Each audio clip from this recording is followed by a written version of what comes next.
Alhamdulillah, alhamdulillah ja'ala al-qalam wal kitaba lil qira'ah lil ma'rifah wal ma'rifah lil ibadah lillahi ta'ala. Ashhadu an la ilaha illallah wa ashhadu anna Muhammadan abduhu la nabiyya ba'dahu.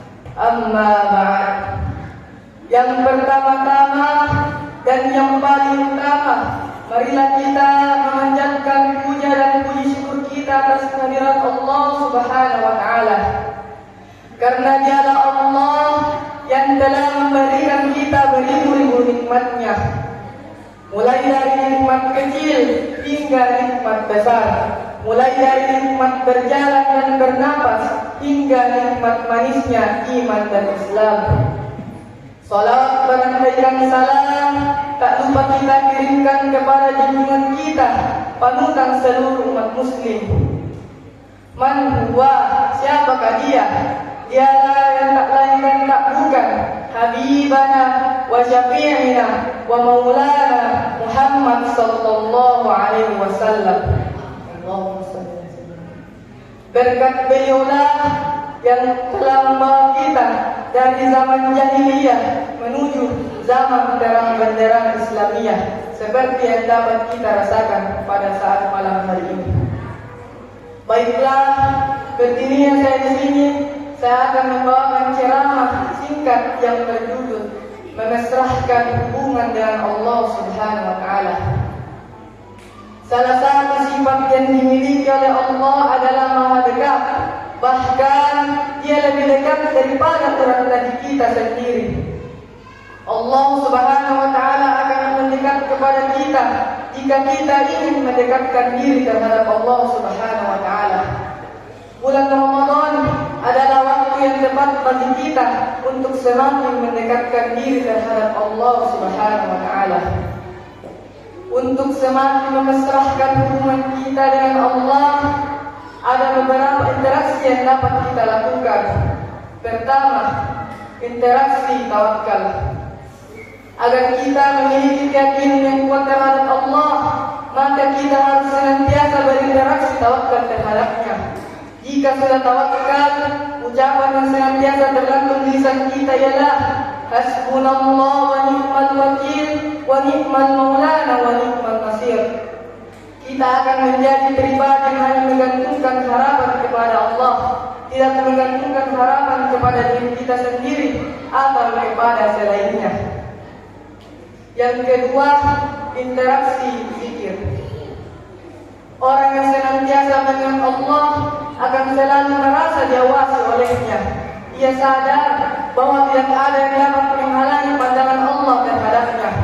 Dengan begitu, interaksi zikir kepada Sang Maha Melihat dapat terjalin dengan baik. Allah Subhanahu wa taala berfirman, A'udzu billahi minasy syaithanir rajim.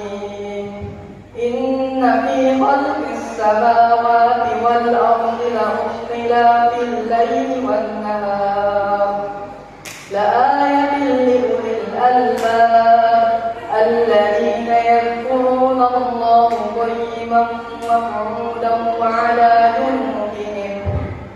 Sesungguhnya dalam penciptaan langit dan bumi dan silih bergantinya siang dan malam terdapat orang-orang yang berakal, yakni orang yang senantiasa mengingat Allah dalam keadaan baik, dalam keadaan berdiri atau duduk atau dalam keadaan berbaring. Quran Surah Al-Imran ayat 191. Dengan datangnya bulan Ramadan, seharusnya kuantitas zikir kita bisa bertambah.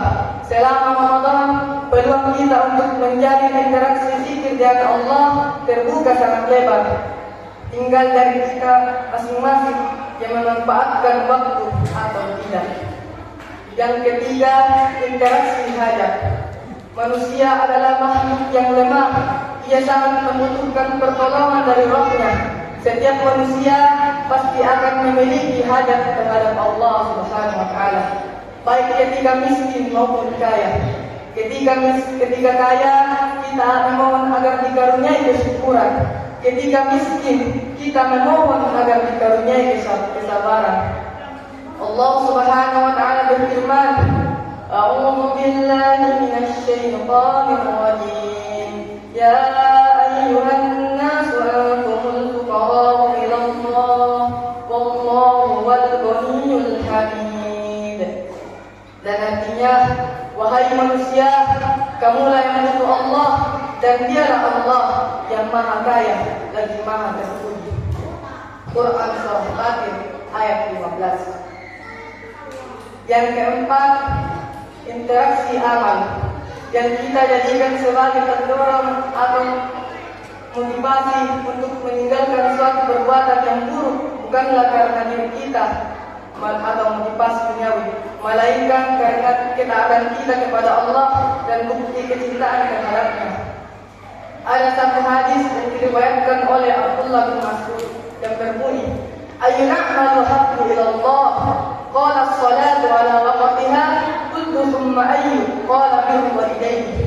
Dan artinya, dari Abdullah bin Mas'ud radhiyallahu anhu, ia berkata, aku pernah bertanya kepada Rasulullah sallallahu alaihi wasallam, amalan apa yang paling dicintai oleh Allah?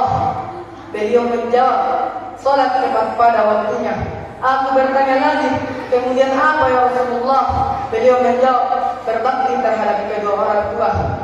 Dari hadis tersebut, marilah kita memperbanyak amal ibadah pada bulan Ramadan ini.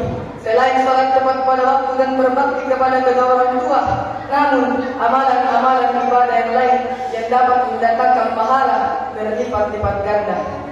Hadirin jamaah yang dimuliakan oleh Allah Subhanahu wa taala. Jika kita memperbaiki hubungan kita dengan Allah, maka Allah akan senantiasa memudahkan kita dalam segala urusan. Allah akan memudahkan kita juga ketika kesusahan. Semoga kita termasuk hamba-hamba yang diridhoinya. Cukup sekian ceramah singkat saya.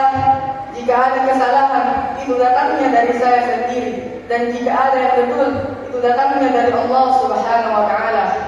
Ihdinas siratal mustaqim fastabiqul khairat. Assalamu alaikum warahmatullahi wabarakatuh.